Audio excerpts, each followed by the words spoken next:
मगर मैं कुलभूषण यादव के केस के लिए गई थी हेग में, international court of justice. I covered it over there. और एक बड़ा भारतीय साइड ने ना बार बार ट्रांसग्रेशंस और एक्सेसिव्स का जिक्र किया था इंटरनेशनल कोर्ट ऑफ जस्टिस के अंदर. आइडियली तो हमारी कोशिश ये होनी चाहिए कि फेयरनेस ऑफ ट्रायल, डिफेंडेंट्स का राइट, ट्रांसपेरेंसी, इन सब चीज को हम सिविलियन कोर्ट्स में यकीनी बनाएं और दुनिया देखे, क्योंकि जिसने ये काम किया है उसको कैफरे के दार तक पहुंचाया जाए, बट फेयरली पहुंचाया जाए, ना कि कोई सवाल उठे. अब मसला ये है सर कि अफवाज पाकिस्तान का मौकफ हो वो ISPR की प्रेस रिलीज के थ्रू सामने आ जाता है. सियासतदान के गिले शिकवे हो, अपना बयानिया सामने रखना हो तो आप लोग जल्द से जुलूस कर लेते हैं. अदलिया क्या करे सर, जुडिशरी क्या करे? जिस तरह आपकी हुकूमत तनकीदी निश्तर बरसा रही है इस अदलिया पे, चीफ जस्टिस को आपके वफाकी वजीर फ्रॉडिया कह रहे हैं, मरियम साहिबा ढीठ कह रही हैं. मेरा मतलब है कि मैंने तो अपनी जिंदगी में इस तरह की अनप्रेसिडेंटेड लेवल्स पास होते नहीं देखे. I mean this is either a lot of desperation और समथिंग एल्स. मगर क्या करे अदलिया, आप क्या तजवीज देंगे? अदलिया को यह सूरत हाल पैदा नहीं होने देना चाहिए थी. हम बार बार अदलिया से गुजारिश करते रहे, बार बार करते रहे, आज फिर कर देते हैं कि हुजूर जो कंटेम्प्ट ऑफ कोर्ट का कानून है वो खौफ की अलामत तो हो सकता है, लेकिन वो एहतराम की अलामत नहीं हो सकता. उसके जरिए एहतराम नहीं होता. एहतराम अपनी न्यूट्रलिटी से, आप अपने कंडक्ट से करेंगे. जो माहौल अदालत का बना हुआ है पिछले कुछ अरसे से, और जब मुल्क के अंदर सियासी तनाज़ा इतना सख्त हो चुका है, इतनी शिद्दत इख्तियार कर चुका है, अगर अदालत का टिल्ट वाज़े तौर पे बार बार निशानदेही करने के, बार बार मुतालबा करने के, अगर अदालत अपने ही इस बात पे बज़िद नजर आए कि हम नहीं मानेंगे और यही 3 जज साहबान बैठ के फैसला करेंगे और नहीं बनेगा फुल कोर्ट और नहीं मानेंगे हम किसी और को, तो जिससे गिले शिकवे पिछले 16, 17, 18 केसेस के अंदर हो और लोगों का यह भी तहफ़्फ़ुज़ हो कि यही जज साहिबान बैठ के हर सियासी फैसला क्यों सुनते हैं, जब उसको रेक्टिफिकेशन ना की जाए, उसको दुरुस्त ना करने की कोशिश की जाए, तो फिर मुझे बताओ क्या किया जाए. हमने भी तो जिंदा रहना है, हमने भी तो सर्वाइव करना है. हमारे लिए ये कोई मुस्तासन बात है? अगर एक बंदे के ऊपर केस है, मुझे बता दें क्या पाकिस्तान की तारीख में किसी अपील के अंदर जिस तरह इमरान खान साहब को बुलाया गया सुप्रीम कोर्ट में, कभी बुलाया जाता है? तो क्या मुझे यह हक हासिल नहीं है कि उसको क्यों बुलाया है? दुरुस्त है, गलत है, सही है, जो भी है, एक उनके खिलाफ केस बना है ना, और उसका एसेंस मौजूद है, प्राइमा फेसाई वो केस मौजूद है, वो फर्जी नहीं है. वो उसके ऊपर उनका गुनाह बनता है नहीं बनता है, उनका जुर्म बनता है नहीं बनता है, वो सजा होगी नहीं, वो बात का इशू है.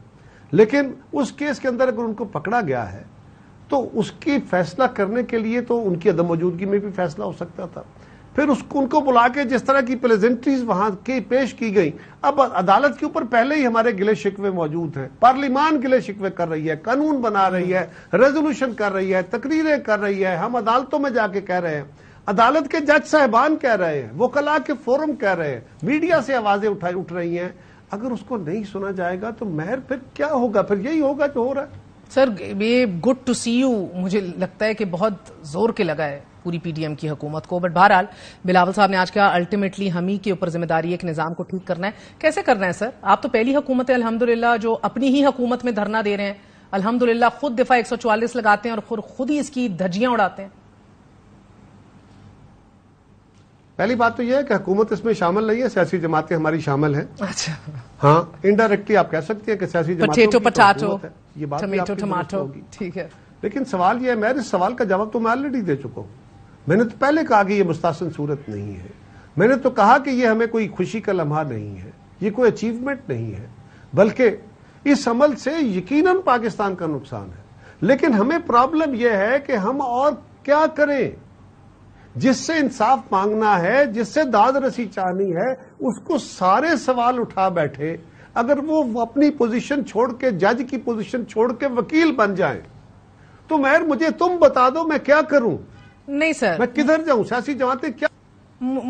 मुझे आप बता दें कि इस हुकूमत में एक डेमोक्रेटिक डिस्पेंसेशन है सर, क्योंकि मरियम साहबा तो कह रही हैं 5वां जुडिशल मार्शल लॉ लग गया इस मुल्क में. तो आप बता दीजिए आपकी हुकूमत है. दूसरा, साथ ही उन्होंने आज ये भी बता दिया कि इंतखाबात कब होंगे और वो तभी होंगे जब चीफ जस्टिस उमर अता बंदयाल साहब रिटायर करेंगे. ये भी फैसला हो गया. महर पहली गुजारिश तो यह है कि इस मुल्क की तारीख में بہت سارے القابات ہیں جو عدالتیں سیاستدانوں کو دیتی رہی. ملک کے سٹنگ وزیر اعظم کو سسیلین مافیا ہم نے نہیں کہا تھا, اس کی اپوزیشن نے نہیں کہا تھا, عدالت نے کہا تھا. کہنا چاہیے تھا کیا؟ حق حاصل ہے عدالت کو. 17 جج بیٹھے ہوں تو کہہ سکتے ہیں. اسی طرح کے اور بہت سارے القابات ہیں جو گفتگو روز عدالت کے اندر ہوتی ہے, اور آپ کے چینلز ان کو ٹکرز کی صورت میں چلاتے ہیں, اور آپ کے پروگرامز میں آتے ہیں, اور آپ کے جو رپورٹرز وہاں ہوتے ہیں وہ وہاں کی کارروائی آپ کے ذریعے بیان کرتے ہیں. کیا وہ سیاستدانوں کی تضحیق کے برابر نہیں ہے؟ کیا عدالت کا یہ کام ہے؟ اور ہم بار بار گزارش کرتے ہیں, وکلاء گزارش کرتے ہیں کہ جناب یہ میڈیا میں چیزیں رپورٹ ہوتی ہیں, آپ کے فیصلوں میں تو نہیں آتی, لیکن یہ پبلک اوپینین ایوالو کرنے میں کسی کے حق کسی کے خلاف بہت بڑا رول ادا کرتی ہے. تو آپ کو یہ لفظ استعمال کرتے ہوئے احتیاط کرنی چاہیے. کیا کبھی ہوئی ہے احتیاط؟ ہوئی ہے؟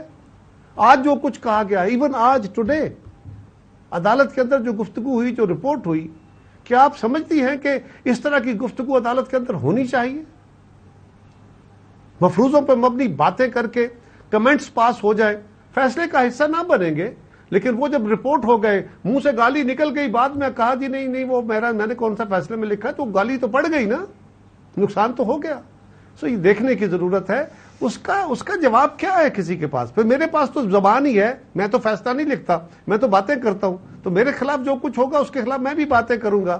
اور اگر حکومت دھرنا دے رہی ہے یا حکومت احتجاج کر رہی ہے جو انپریسیڈنٹڈ ہے, جس کو میں نے بھی کہا کہ وہ خوشگوار واقعہ نہیں ہے, لیکن دوسری طرف عدالت بھی تو جو کچھ کر رہی ہے وہ بھی اس بات کا متقاضی نہیں ہے. آپ اپنے دل پہ ہاتھ رکھ کے کہہ سکتی ہیں کہ پچھلے ایک مہینے, چھوڑو پچھلی لمبی تاریخ کو, پچھلے ایک مہینے کے اندر ہونے والے واقعات میں آپ کو عدالت کی ساری نیوٹرلٹی لگ رہی ہے؟ جو کچھ سارا سوشل میڈیا پہ آ رہا ہے, جو کچھ لیکس آئی ہے, اور جو عدالت کے اندر ہوا ہے, آپ کو سارا کچھ نیوٹرل لگ رہا ہے؟ قاہرہ صاحب, میں دل پہ ہاتھ رکھ کے کہہ سکتی ہوں کہ تو ادھر ادھر کی بات نہ کر, بتا قافلہ کیسے لوٹا. مجھے راہزنوں کی خبر نہیں, تیری راہبری سے سوال ہے سر. سیاسی حریفوں کے اوپر ایم پی او کے تحت گرفتاریاں کرنا, اس میس اسکیل پہ کرنا, دن دہاڑے صحافی 4 دن کے لیے لاپتہ ہیں, زندہ ہیں نہیں ہیں یہ نہیں ہمیں پتا, تو سر آپ کی تو ناک کے نیچے یہ قافلہ لٹ رہا ہے. تو میں تو یہ کہوں گی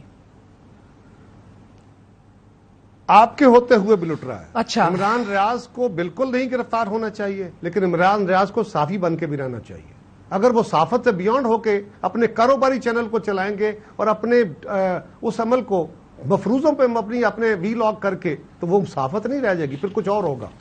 ان کو صحافت کے لبادے میں پھر نہیں آنا. میری ان کے بڑا احترام کا رشتہ ہے, میری بڑی عزت کرتے ہیں وہ, لیکن جو بھی ہو, قمر زمان ہو, مہر بخاری ہو, ہم سب کو پھر اس زمرے میں دیکھنا چاہیے اپنے آپ کو. یہ بات نہیں ہونی چاہیے, یہ بات درست ہے, لیکن اس وقت جو ہجانی کیفیت ہے اس میں کچھ ہائی ہینڈڈنس بھی ہو جاتی ہے. ہم تو ساری زندگی بھگتتے رہے, لہذا ہم کبھی اس کو سپورٹ نہیں کر سکتے.